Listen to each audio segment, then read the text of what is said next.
वेदों में डायनासोर्स का कोई जिक्र मिलता है? अगर वेद लगभग 5 साल पुराने हैं तो उनमें इतने विशाल डायनासोर्स का नाम क्यों नहीं मिलता? क्या सच में इतने बड़े जीव धरती पर थे और हमारे प्राचीन ग्रंथों में उनके बारे में क्यों नहीं कुछ मिलता?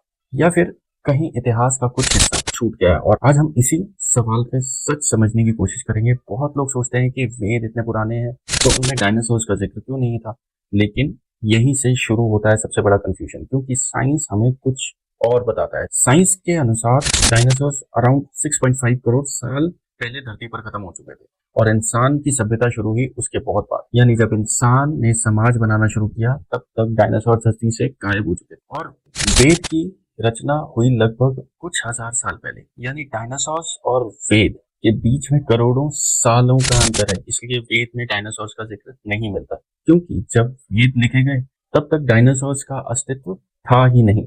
एक और बात समझना जरूरी है, वेद का उद्देश्य इतिहास की हर चीज को लिखना नहीं था। वेद हमें बताते हैं कि जीवन कैसे जीना है, धर्म क्या है, ज्ञान क्या है और मानव जीवन का उद्देश्य क्या है। इसीलिए उनमें हमें स्पिरिचुअल नॉलेज मिलता है, ना कि एनिमल्स की लिस्ट। तो सच ये है कि वेद में डायनासोर्स का ना होना कोई गलती नहीं है, यह बस समय का डिफरेंस है। लेकिन अब सवाल यह है कि क्या प्राचीन सभ्यताओं में डायनासोर्स जैसे जीवों की कहानियां कहीं मिलती हैं? क्या ड्रैगन और प्राचीन राक्षसों की कथाएं किसी पुराने रहस्य की तरफ इशारा करती हैं? अगर आप चाहते हैं इस रहस्य को भी एक्सप्लोर करना तो कमेंट करो और हमें कमेंट में बताओ, ताकि हम और ऐसी वीडियोस को आप तक लेके आ सकें। मिलते हैं अगली वीडियो में। See you, take care, bye bye.